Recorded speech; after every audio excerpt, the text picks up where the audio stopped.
here that's just awesome. It's you. It looks like you're smoking a joint. You put it's awesome. I say it's a cigarette. Yeah, no, you say it's a cigarette, but it's not a cigarette. I'm not saying what's in it, but it doesn't look like a cigarette to me. Maybe it's a hand-rolled tobacco cigarette. Yeah, I don't think it is. Okay. I've seen those too. I don't think that is. Is your life 180 degrees now from what it used to be? Oh, there's no question. Were you that guy?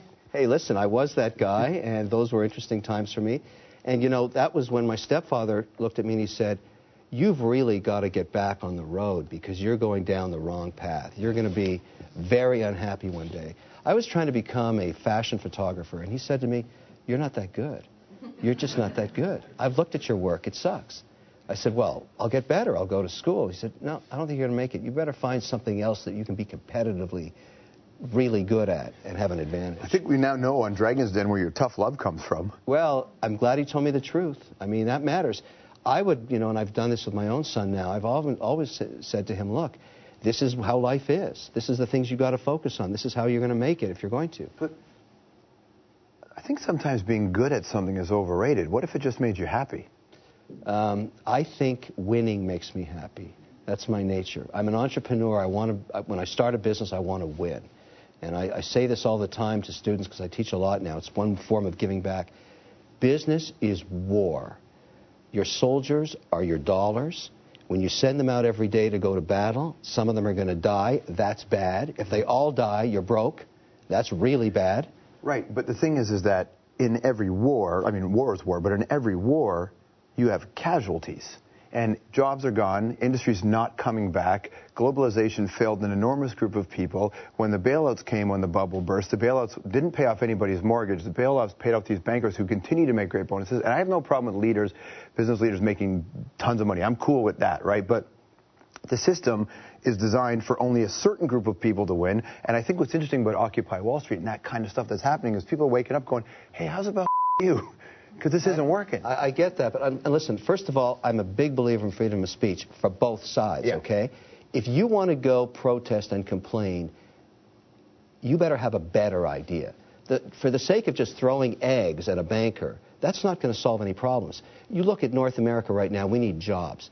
If you want to protest, show me how you're going to help solve the problem. This is the start, though. Don't you think there's an argument to be made that this is the beginning of people? I think the Seattle riots was the real beginning in this part of the world, where you're starting to see people look and go, wait a minute, this doesn't work. And sometimes, you're right, it'd be great to find a way to put a new limb back on, but sometimes you have to stop the bleeding first. And everybody's looking like this Wall Street situation isn't going to get better. But George, you got to remember something. The financial infrastructure of our whole economy and everything we do is the banking system. Yeah. If you rode here on a bicycle or you came in a Ferrari, you used a bank to get here because they funded the company that built those.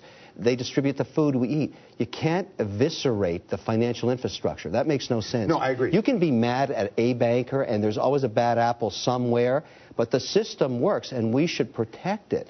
But how do we know the system works? Because look at what's happened. People don't have jobs. Well, I'll explain it to you this way.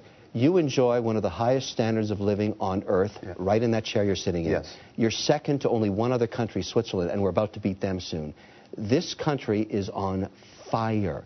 Everything is working. Everybody around the globe wants to be a Canadian now. You walk outside of this country with a flag, and they kiss your feet. Right. That's why it's working, George. Here. But a big reason why it's working here is because of regulations. And people, and lots of people in the financial industry for years and years wanted less regulations. And the regulations... Well, I still do. But regulations are the argument why this place works. That there was no regulation in America, no tangible regulation, enforceable regulation. And that's why they collapsed. All those banks are owned by our banks because our banks had rules. The primary problem with the U.S. situation is twofold. One is they spent a tremendous amount of money policing the world, $1 trillion a year in the Iraq War, okay, $1 million a day for a soldier. We don't do that in Canada, and I think that is a good thing. And the other, there's only two aspects of the debt crisis, is the housing bubble. In Canada, we force at least 20% equity most of the time in mortgages. Had they had that one rule in the U.S., they wouldn't be where they are today. Having said all that, I agree with you. Some regulation is necessary, but too much of it crimps growth. It stops economies, and that's what's happening in the U.S. There's so many regulations now, small businesses can't get started. Luckily, we don't have that problem in Canada.